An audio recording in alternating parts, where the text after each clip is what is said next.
അസ്സലാമു അലൈക്കും വറഹ്മത്തുള്ളാഹി. അള്ളാഹുവിൻ്റെ പരിശുദ്ധ റമളാൻ മാസം, അള്ളാഹു വിശ്വാസികൾക്കായി നിശ്ചയിച്ച നിർണയിച്ച പരിശുദ്ധ റമളാൻ മാസം അതിൻ്റെ അവസാന ഘട്ടത്തിലേക്ക് പ്രവേശിക്കുകയാണ്. അവസാനത്തെ 10ലേക്ക് നമ്മൾ കടക്കുകയാണ്. തീർച്ചയായും സ്വഹാബികളുടെ ജീവിതം പരിശോധിക്കുമ്പോൾ അവരുടെ ഈമാൻ, അവരുടെ തഖ്വ, ഇവയുടെ ഗ്രാഫ് കുത്തനെ ഉയരുന്ന സമയമായിരുന്നു റമളാനിലെ അവസാനത്തെ 10 എന്നതാണ് നമുക്ക് കാണാൻ കഴിയുക. എന്നാൽ നമ്മുടെ കാലഘട്ടത്തിൽ ജീവിക്കുന്ന ആധുനിക സമൂഹത്തെ നമ്മൾ പരിശോധിക്കുമ്പോൾ പരിശുദ്ധ റമളാനിൻ്റെ അവസാന ഭാഗത്തേക്ക് പ്രവേശിക്കുമ്പോൾ ആ റമളാനിൻ്റെ ചൈതന്യമെല്ലാം ക്രമേണ നശിച്ചു തുടങ്ങുകയും അള്ളാഹുവിന് ഏറ്റവും കോപം നിറഞ്ഞത് എന്ന് വിശേഷിപ്പിക്കപ്പെട്ട അങ്ങാടികളിൽ ആവശ്യത്തിൽ കൂടുതൽ സമയം ചിലവഴിക്കുന്ന ഒരവസ്ഥയിലേക്ക് പലപ്പോഴും എത്തിപ്പെടുകയും ചെയ്യുന്ന വളരെ ദുഃഖകരമായ ഒരു അവസ്ഥാവിശേഷത്തിന് പലപ്പോഴും നമ്മൾ സാക്ഷികളാവാറുണ്ട്. നബി സല്ലല്ലാഹു അലൈഹി വസല്ലമ അവസാനത്തെ 10ലേക്ക് പ്രവേശിച്ചു കഴിഞ്ഞാൽ മുണ്ട് മുറുക്കിയെടുക്കുമായിരുന്നുവെന്നും കുടുംബാംഗങ്ങളെ വിളിച്ചുണർത്തുമായിരുന്നുവെന്നും രാത്രിയെ പകലാക്കി മാറ്റുമായിരുന്നു എന്നൊക്കെ നമുക്ക് ഹദീസുകളിൽ കാണാൻ കഴിയും.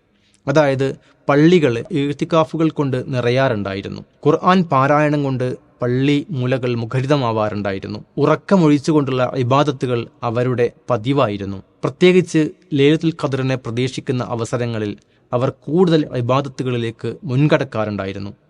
അവസാനത്തെ 10ലെ ഒറ്റപ്പെട്ട രാവുകളിലാണ് ലൈലത്തുൽ ഖദ്ർ എന്ന് പ്രമാണങ്ങൾ നമ്മെ പഠിപ്പിക്കുകയാണ്. 1000 മാസത്തേക്കാൾ അധികം സൽക്കർമ്മങ്ങൾ നേടിയെടുക്കാൻ സാധിക്കുന്ന ഒരു രാത്രി.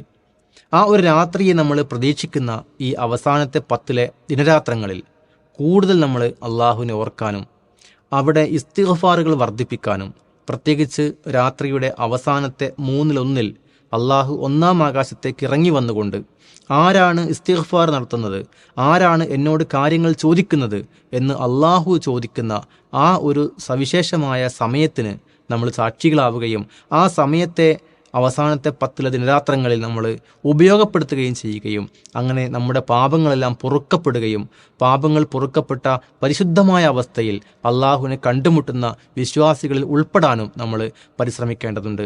ഈ വരാൻ പോകുന്ന റമളാനിലെ അവസാനത്തെ 10 ദിനങ്ങൾ ആ രൂപത്തിലായിരിക്കണം നമ്മൾ ഉപയോഗപ്പെടുത്തേണ്ടത്.